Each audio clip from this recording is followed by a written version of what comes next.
Hi everyone, my name is Fan Man Fong and I'm from Singapore. I'm from the National University of Singapore here.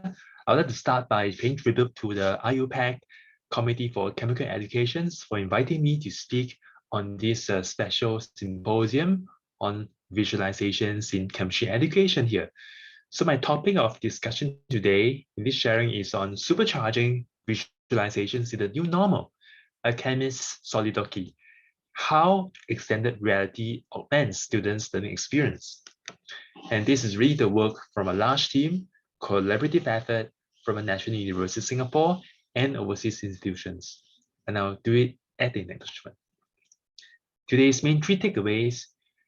First is about what is immersive learning.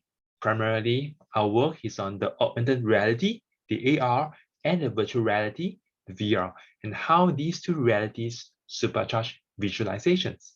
Number two, we shared about why do these tools augment learning for the better way here, and we illustrate using three case studies here. The examples, first, we have this overseas excursion to a field trip to a site outside of Singapore land in Indonesia.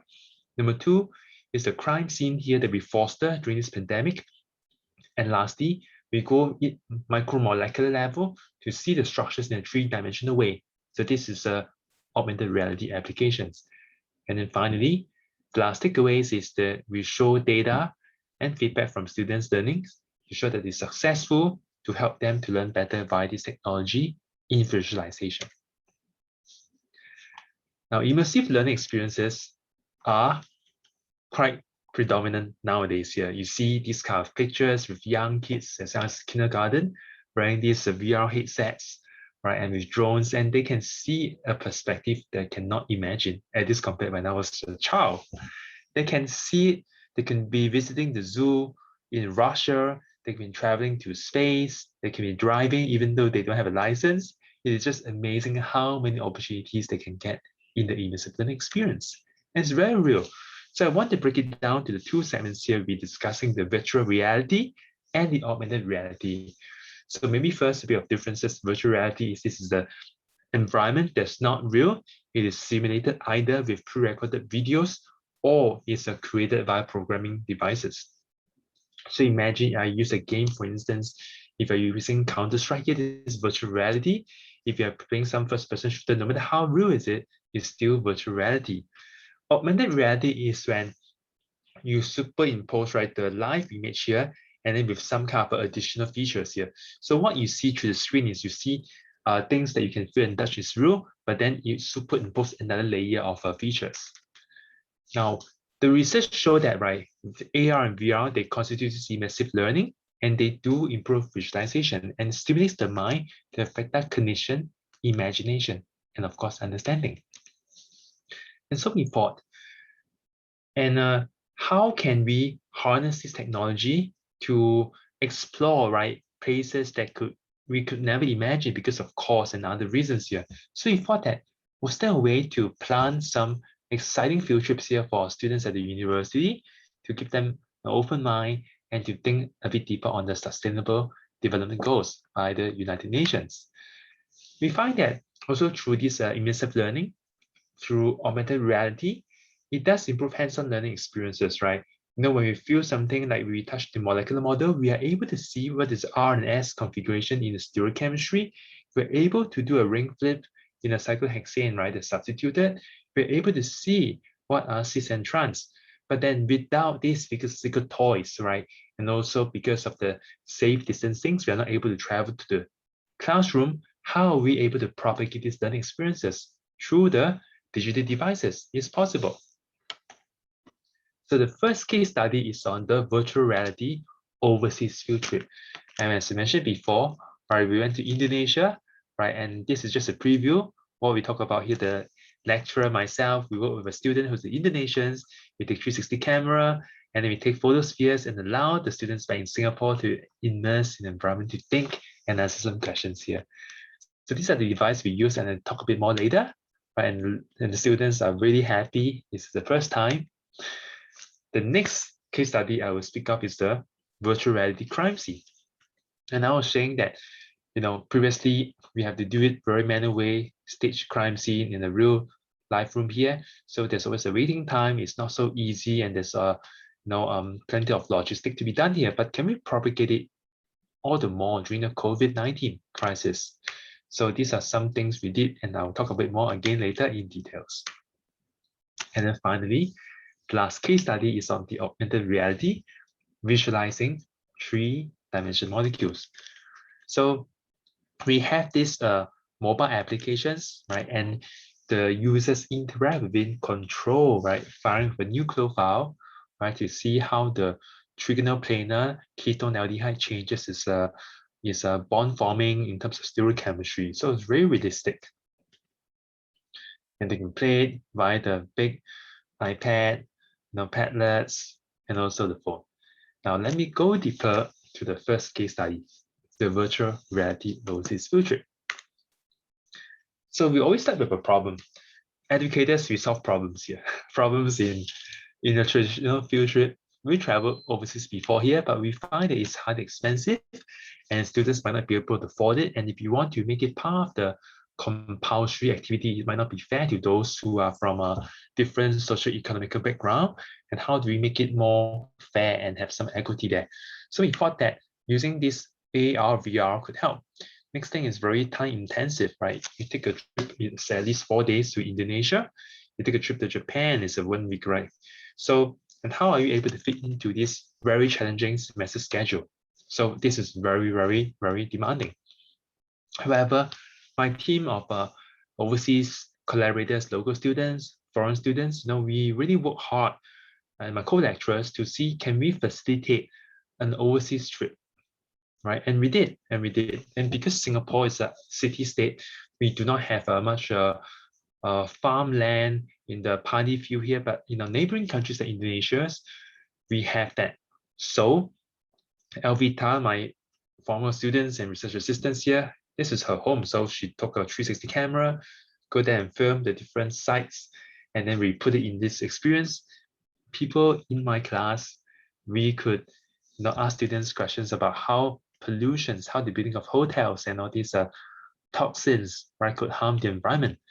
And I want to highlight that teachers are in charge, meaning that suppose you want to bring your students to the Alps in France or in the Andes in Chile, you can do that. What you need is just someone to be there, right? And the teachers, once they have the 360 videos or even photos, we call them a photosphere, just put into the platform there, and then you can plan this kind of teleporting, label, learning accounts. It's not like you ask someone else to do. There's no coding skills, there's no computing skills needed. You just buy a camera, take some photos that's 360, put it inside, and then edit it. It's quite simple. So this is the field trip scene they see here, because you have the lenses.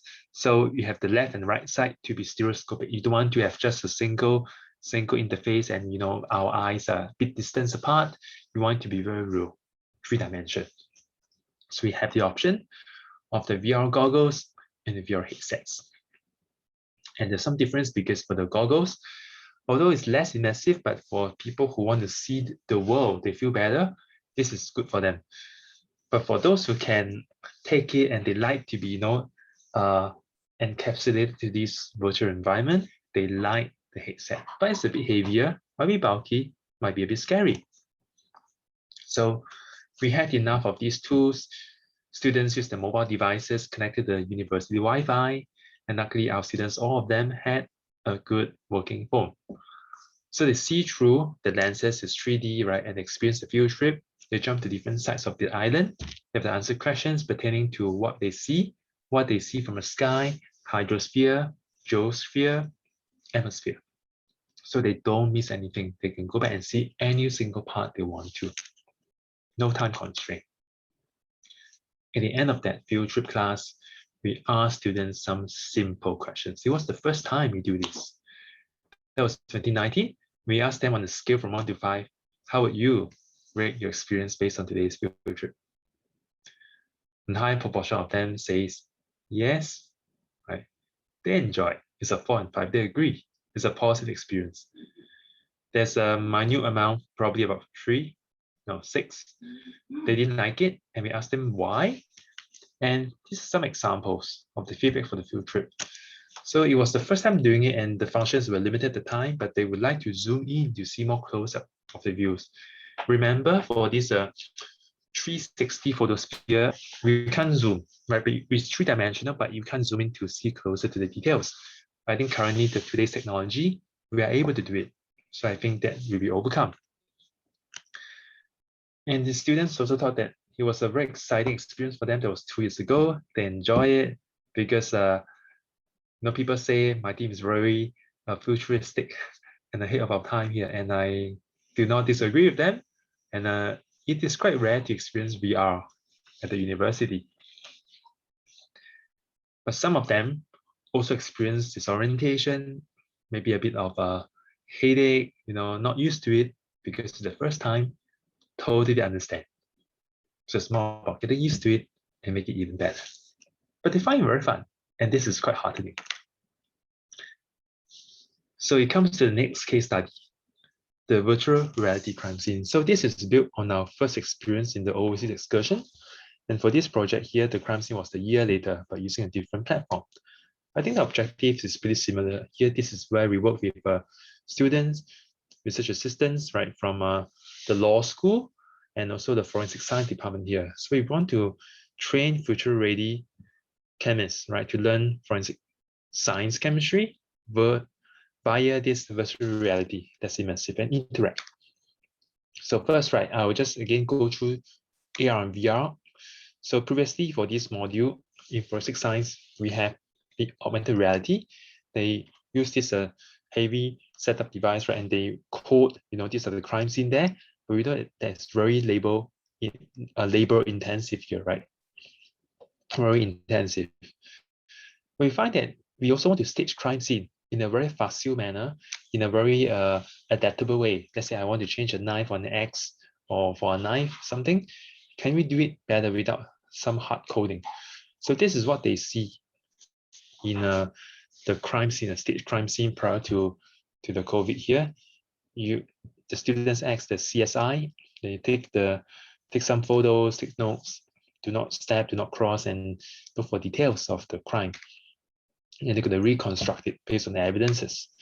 So this is a close-up to see what are the tools, potential, weapon, blood, scattering, those little details.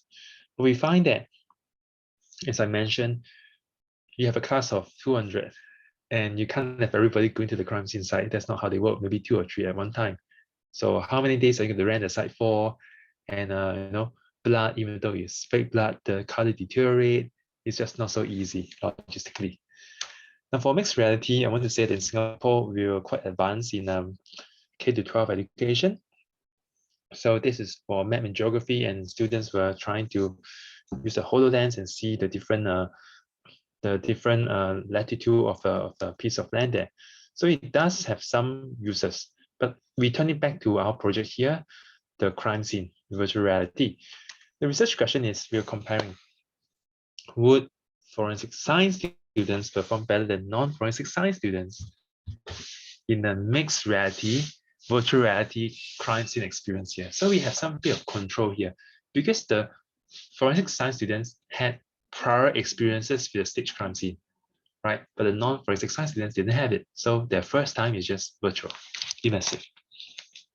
And the objective is really to build this crime scene that can propagate, can scale, and now the pandemic, right? It is they can go back again and see. So we do this hypothesis and we assess students, right, via the heat map. These are data analytics. We also look at the report, how much evidences they collect, and the analysis, and also how they react to the crime scene reconstruction, how well they build the narrative. Of course, we have the student feedback to gather their overall feeling towards it. So the crime scene experiences, right, were such. So this is a room here, very messy, something happened, right? And again, this is the use of a 360 camera to put the photosphere, we put it to the web. We can also use the phone. On zoom in, we find that this is a location where crimes just happens, a bit disorganized. And this is the time to show that CSI doesn't have the full 12 hours right? They are given a limited time so that the other people can collect the bodies. It's a very real life experience. So they cannot take the time. Do it fast, do it well, and they can go deeper and zoom in. So this is where we overcome the prior case study where we could not zoom in. We click on this icon here, we can go in further and zoom in. So again, we use simple VR goggles, right? And this is what they see here, right?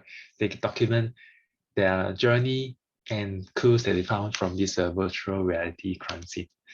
So we have survey assessment, right, to see that, these are what are stars collected. So we put invisible stars right behind the clues that we anticipate forensic science students or CSI should pick up. So basically, if I need to look at there, right, that the point, and of course, there's nothing, just a picture, right? But if students look at it, stare for 2 seconds, and then start with pop a ding, and this is where they collect the stars. So we don't want to give them extra hint. It's like if I feel that there's something wrong there, or something I need to look at more to examine, I look at it for 2 seconds and we'll get it. So this is some kind of reward system. How many scenes did they describe? Did they zoom in to look deeper? And how many tags they saw? So these are the assessments that the users encounter. So what we did was we also enrolled the students to do the experience for about 20 to 30 minutes. We use the different channels to get volunteers to just try, right? And we find that we have a sample size of 17 forensic science students and 20 non-forensic science students here. So this is voluntary, and we're glad to have a comparable sample size for each of them. So the first analysis is from a heat map. So S3 is scene 3. I just look at one scene. We have many scenes here. This is what forensic science students see. Right, so the darker it is, the red, that means they look at it more for duration. The more people look at it. This patch here, there's nothing, no color, means people don't really look at it, they don't stare. Non-forensic science students in the same room here, notice that they look at different things, right?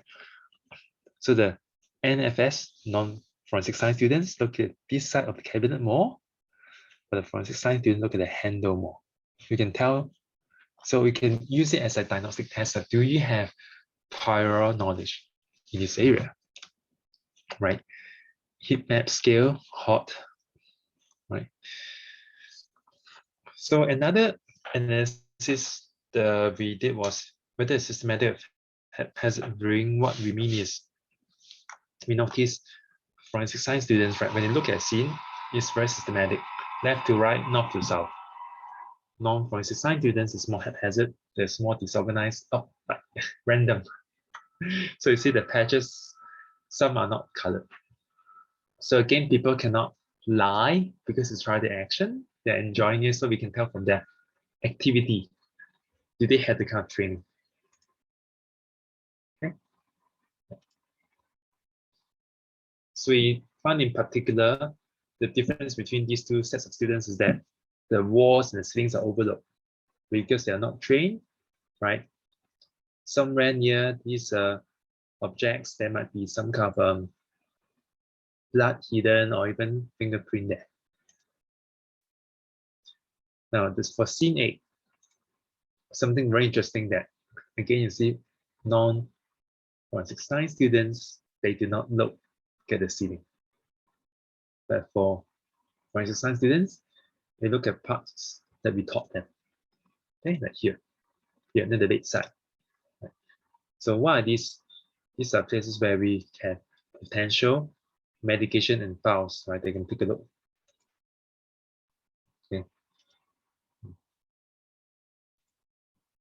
The non-forensic science students are more attracted to other artifacts like you see the Xbox controller, the chair, notes, and all that. But we know that because it's about crime, so we look at whether the source of pharmaceuticals, medicine, data, that's more pertinent to solve a crime. Next, the other part is about evidence collections. So we use sample 1 and 2. For these two evidences, we find that there's a comparable responses from students here. So for evidence 1, these are the the paper, this toilet paper, the serviette, right, is lost. We find that the forensic science students pick it up, every one of them. But non-forensic science students will not. Some of them did not care. However, for the second evidence here, this is the hand lotion, right? We see comparable responses. For the other evidence sample, right, again, it's pretty comparable, but one thing to note is for evidence 34 here, what is it? You see that evidence 34 is drugs, right? And the non-forensic science students pay a bit more attention. They found it. Okay, these are different kinds of drugs. But remember, it doesn't mean that the non-forensic science students are better, or the forensic science students are not so good. It's about the time as well. We call it as a time limit. So which set of students are more strategic? What kind of drugs, few labels they look at? That's also a point to consider. The last segment is about how the students reconstruct the crime scene, right? So these are different codes we give them.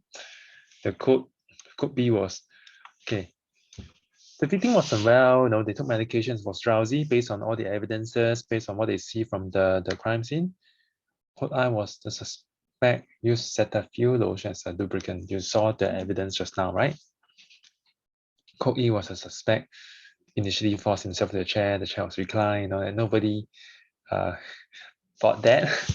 So how they string the different together to build a narrative, right? This is what we do. It's a very high order learning. Let me take a sip of water.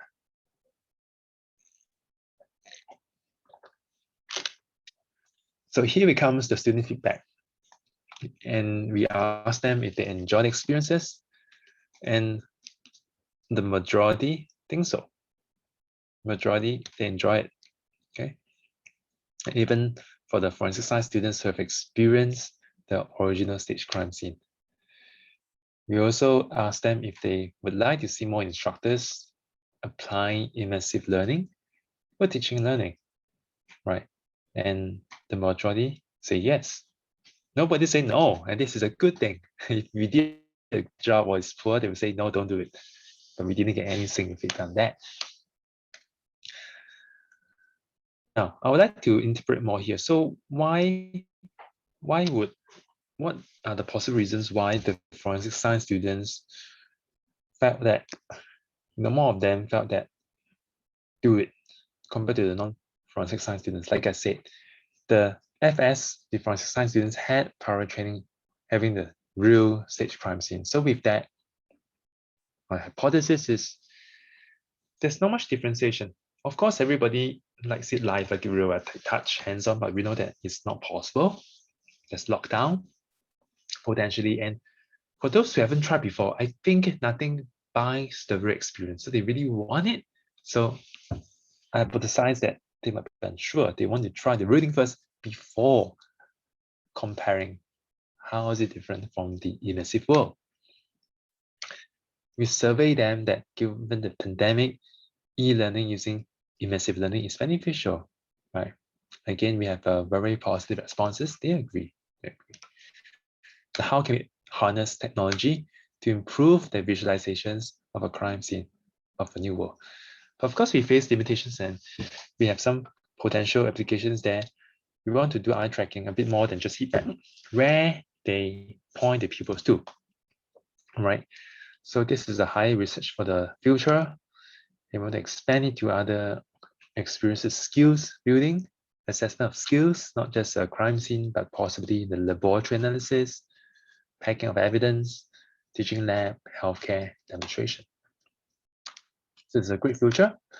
And for this project, we successfully built a mixed reality crime scene, as VR, assess them through heat map evidence, constructions, the report, and we get the feedback. It was published in Journal of Chemical Education. So the last case study is on the augmented reality, visualizing 3D molecules. And this was published in Journal of Chemical Educations.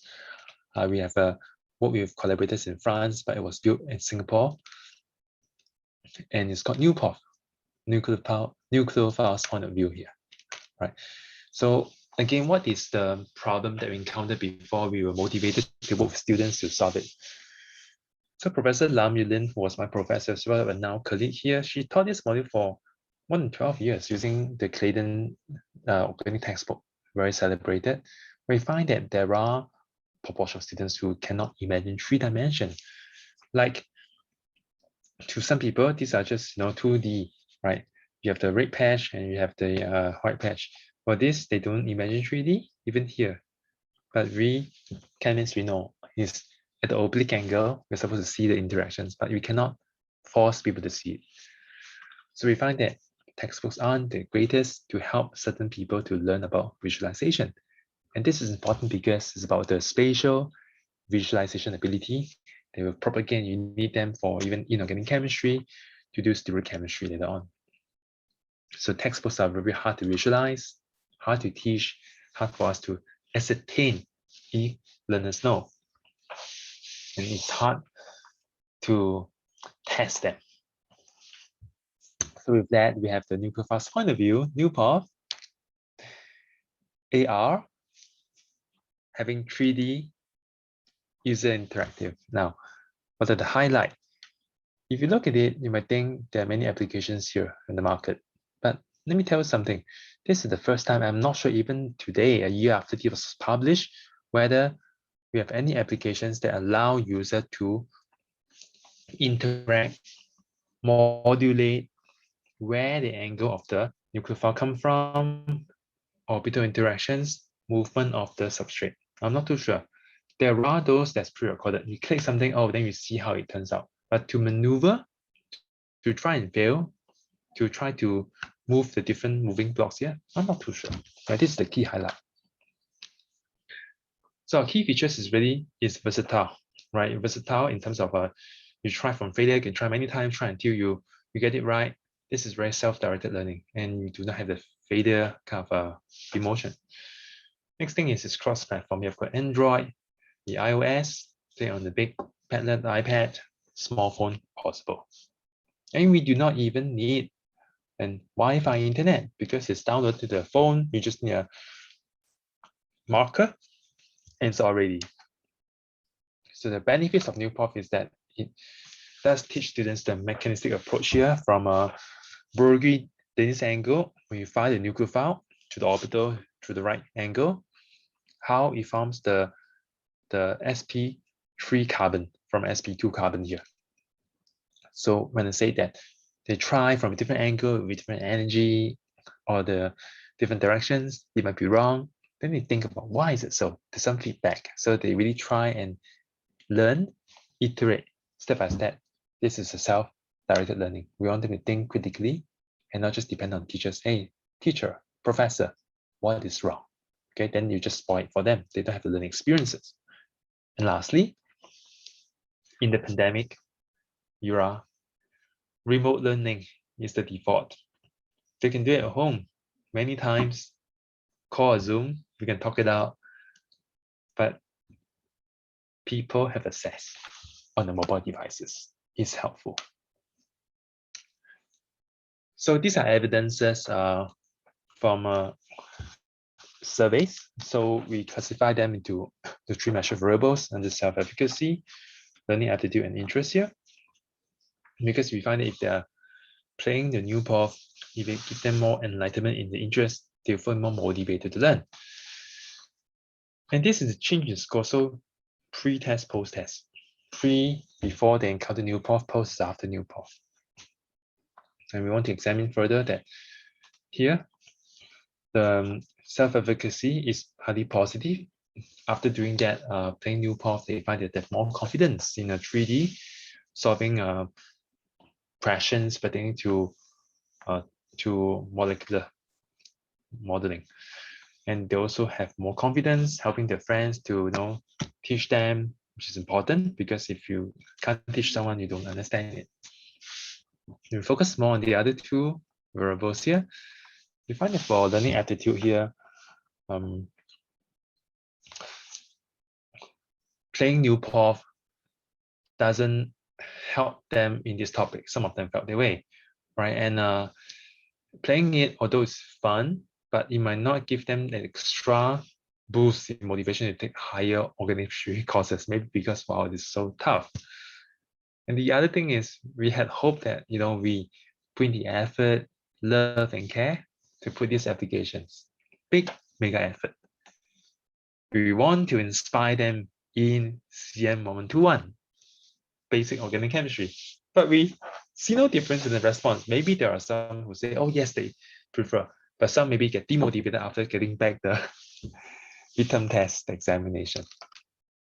I would like to say that the overall experiences here, this is pretty marginal. I would say there's no change. And here, they find that after playing NuPOV, right, they do not require more help to ask the teacher, to ask the textbooks, to ask the tutor, which is a good sign. Self-efficacy, and this is all positive here. They have more confidence in their own ability in 3D visualization. That's most important, encouraging. So in overall summary, they find greater confidence after using NuPOV, these augmented reality applications in terms of the SVAs, the spatial visualization ability, and they're more willing to tackle harder questions in this sense. So the future development is you go with even more complex 3D molecules with chemoselectivity, stereoselectivity, right? Different levels. We have the basic, we have the intermediate, next time we have the advanced. We want to incorporate more chemical reactions, not just nucleophilic addition, but also nucleophilic substitution, etc. So today's sharing here, 3 main takeaways are shared, 3 case studies. Number 1, how immersive learning in terms of AR and VR supercharged visualization. Number 2 is the 3 case studies here, how do they augment the learning? And then finally, we showcase data, feedback, survey, analysis of the effectiveness of this technology. So I want to acknowledge all my colleagues, collaborators, students, researchers on these projects here, the 3 case studies. International people, a big team, mega effort, and I pay tribute to all the funding resources, to all the opportunities, corporations, and of course IUPAC, professors, the team from IUPAC CCE for having me here to share. So with that, I thank you. You can contact me via this email, scan to check out QR code or write up, and I'm happy to answer your questions. Thank you. See you soon.